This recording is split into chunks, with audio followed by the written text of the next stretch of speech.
Hi guys, so this is my genius setup for running Slyfectas, which enables me to go really fast while playing with the original PlayStation 2 PS2 disc for Sly 1, and then using this PlayStation 3 and digital releases with SSD fat PS3 for the other three games. It involves me using the same autosplitter file for the entire run, despite me switching between two different layouts when switching from Sly 1 to Sly 2. Now, this Sly 1 layout is not final, but the framing of the game feed is final though, but otherwise it's probably not gonna be final. It looks pretty lackluster at the moment. First off, you're gonna boot up Sly 2 and have your PS3 in the background running for like an entire fucking hour in order to cut down the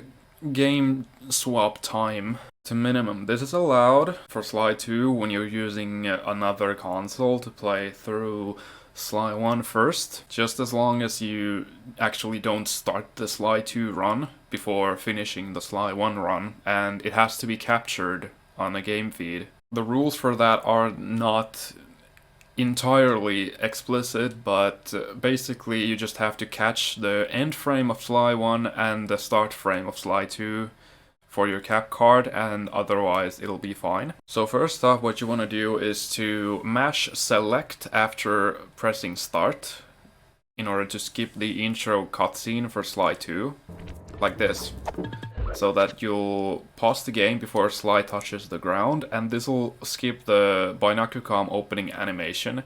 And now you can also do the camera changing stuff for Sly 2 that you would do normally, like I invert the camera simply, and then go to this screen right here. And if you don't have any kind of screensaver or power saving settings on your PS3, then you can just leave your console like this for the entirety of Sly 1. But if you have some kind of settings in place, then I recommend you to set up your controller in a way that you'll either remember to press some buttons on this screen when you're running through Sly 1, like during loading screens and such. Or what I remember doing back in the day, like 2019 for the Hundo Trifecta, is that I had scissors and I put the other end of the scissors through the left analog stick so that it kept doing inputs with the left analog stick like this throughout the entire Sly 1 portion of the Slyfecta. But regardless, just leave it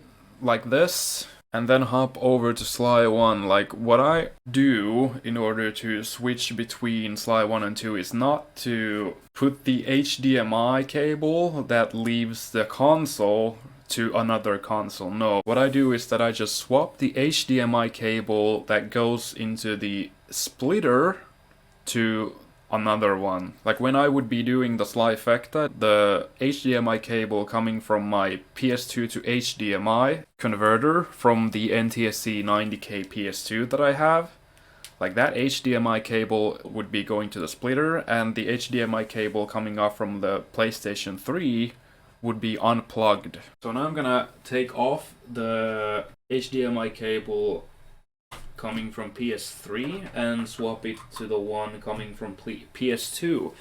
So now we're gonna get a game feed from PlayStation 2, and seems like the color range is fucked once again. Let me see.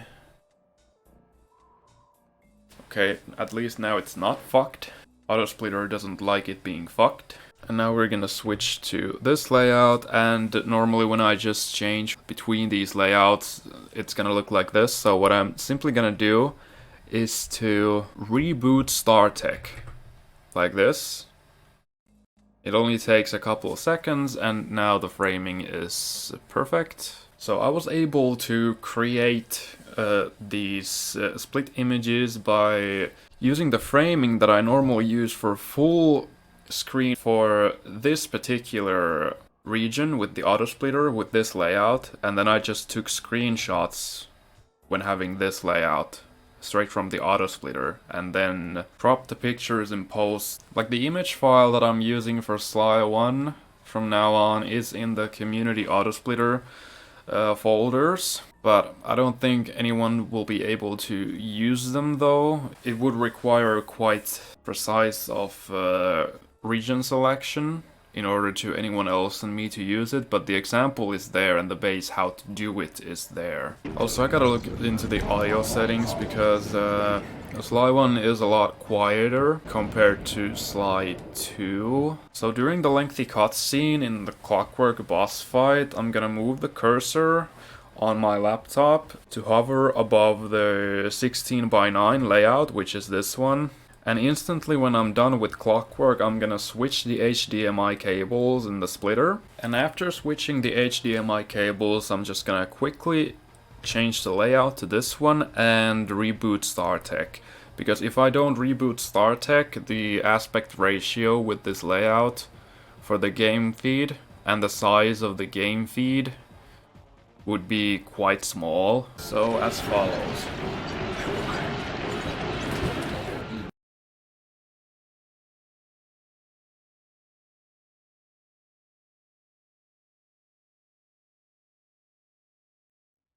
알파 폭스트롯, 여기는 독수리. 들리는가 사냥개?